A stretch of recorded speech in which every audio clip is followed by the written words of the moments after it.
What is going on, guys? In today's video I will show you the best Spark Sorceress build in Path of Exile 2 0.3 update. This is a build designed to take you through the hardest content with a single ability at its core. Everything revolves around Spark, which is a spell that fills the battlefield with dozens of projectiles that ricochet, bounce and zap their way through the enemies, until nothing is left standing. With this setup, the Spark is pushed to its absolute limit, and the result is a widescreen lightning storm that leaves no survivors. What makes the build special is how it combines the Spark with the Blood Mage archetype. Instead of worrying about the mana or juggling awkward resource management, every cast is paid for directly with the life. On paper, that might sound risky, but with the right passive tree choices, gear and the flask setup, it actually feels incredibly smooth. You are draining your HP constantly, but also replenishing it instantly through the regeneration and the natural sustain provided by the Blood Mage mechanics. This means that you can cast endlessly without running dry, and it creates a unique rhythm where your survival and the offense is intertwined. This build achieves a 100% critical strike chance for all the spells, which means that every spark projectile, every orb and every supportive proc is guaranteed to crit.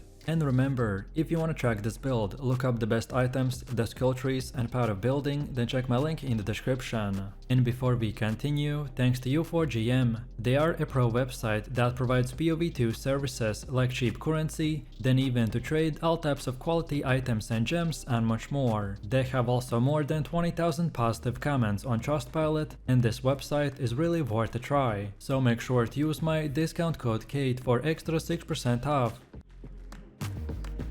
So let's take a look at the skill gems, and at the heart of this build is the Spark. This is the ability that does almost all the work. You'll want the Spark linked to the Pierce, rapid casting, prolonged duration and the pinpoint critical. This combination ensures that every Spark projectile will travel farther, last longer and hit harder. The Pierce allows them to shred through the packs of monsters without stopping. Then rapid casting speeds up your firing rate to fill the screen faster. Prolonged duration will ensure that Spark stays active longer to bounce more times, and pinpoint critical pushes the critical chance into overdrive by multiplying effectiveness of every single hit. Then supporting this is the Orb of Storms, which you socket in your second weapon set. This is linked with the Overabundance, Consider Casting and Arcane Surge. The Orb of Storms is more than just a utility skill. It acts as an additional source of damage, while also triggering the critical strikes and keeping your buffs active. Whenever you drop an orb into the pack, it chains and shocks enemies, while also recharging your Arcane Surge for increased damage and the cast speed. Then the third major offensive skill is the Power Siphon, linked with the cast on critical strike and the arc. This allows your Spark crit to trigger additional lightning spells for even more screen coverage. With the supports like the Boundless Energy, Energy Retention and the Life Tap, this setup sustains itself and turns every crit into a cascade of the extra spells. For debuffs and support, you run the Sigil of Power, which both empowers your damage and weakens the enemies inside its radius. The Sigil is linked with the Elemental Weakness, Prolonged Duration and the Heightened Curse effect, by turning it into a massive damage amplifier. You also bring Firestorm for the wide AoE destruction, paired with the Rapid Casting, Prolonged Duration and the Elemental Focus. And finally, the last important thing is the Frost Bomb, which is used as utility tool to reduce the enemy resistances, and it is also linked with the Potent Exposure, Remnant Potency and the Heightened Curse effect.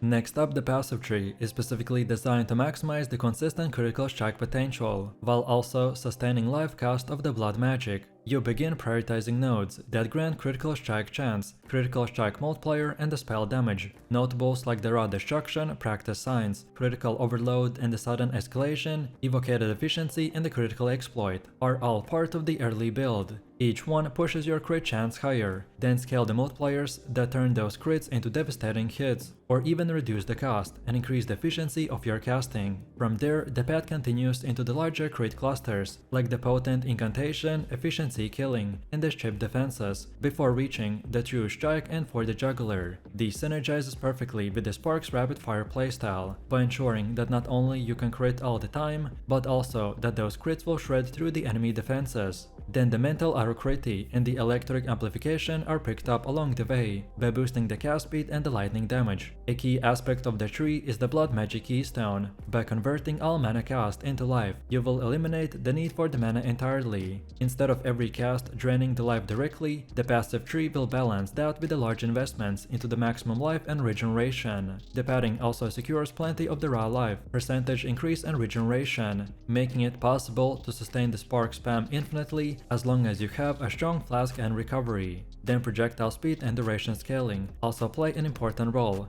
because spark is at its strongest when projectiles travel further and last longer. Then next up we've come to the Ascendancy, and we lean fully into the Blood Mage archetype. The first notable that you take is the Sanguimancy, which forms the backbone of the build. This node ties your offensive power directly to your life pool, and ensures that casting is fueled by the blood magic rather than the mana. In practice, this feels incredibly liberating. You no longer need to worry about the mana flask or regeneration, and instead every cast feeds into your sustain loop. Next, you grab Vitality and the Siphon, which strengthens your survivability by providing the life recovery while you cast. This is the mechanic that makes the Blood Mage playstyle feel so smooth. Even though every cast will cost life, you're recovering life at the same time by balancing Expenditure and regeneration in a constant flow. Then third Ascendancy is the Southern the Flesh, that adds offensive layering by amplifying your crits and piercing through the enemy defenses. It synergizes perfectly with the Spark Rapid Crit playstyle, by turning every lightning bolt into a devastating hit that ignores resistances and armor. And finally, the Gore Spike is taken to cap off the build, and ensures that your offensive scaling is high as possible. Next up is the Atlas passive tree, which is where you shape your endgame farming strategy. This build thrives when you focus on consistency and density. In the 0.3 update, the central part of the tree gives access to some incredibly strong notables for the essences, harvest, the strong boxes and delirium. You'll invest heavily into the middle and the lower sections, where the harvest and essence will provide reliable crafting opportunities, and even guaranteed encounters. On the right side, you will path towards the strong boxes and the Legion expeditions, for more monsters and the loot explosions. And then on top, you'll invest into the bossing nodes, that improve the Conqueror, Maven and the Elder encounters. The idea here is simple, not to spread too thin, so instead you're clustering around key synergies. For example, the strong boxes plus the essence will guarantee a consistent value, while harvest offers a deterministic crafting options. Together, these systems will steadily generate profit without relying too much on RNG. Then next up we have the gear, and the setup for the Spark Blood Mage build will emphasize for both the offensive scaling and the sustain, which is needed to survive when you're losing constantly life. The weapon of our choice is a wand, as they will naturally boost spell casting and can roll critical strike chance for the spells, global crit multipliers and even the cast speed. Ideally, you want a wand with a very high base spell crit chance, plus the mods that increase multipliers and the spell damage. The cast speed is also very crucial, as it multiplies the effectiveness of the spark by letting you fill the screen faster. Then your offhand can be either by a shield or a second wand. If you want to go with a shield, then prioritize life resistances and the spell crit bonuses. A high-end rare shield with these stats will provide the best mix of offense and defenses. Then for your armor pieces, like the helmet, chest, gloves and the boots, you want maximum life and resistance first, and then look for the spell damage, lightning damage or the cast speed as a secondary bonus. Because this is a Blood Mage build, so any gear that provides life regeneration or the life gain on a cast is especially valuable, as it directly offsets the cost of your casting. Then the jewelry is where you push the build's damage ceiling to the roof.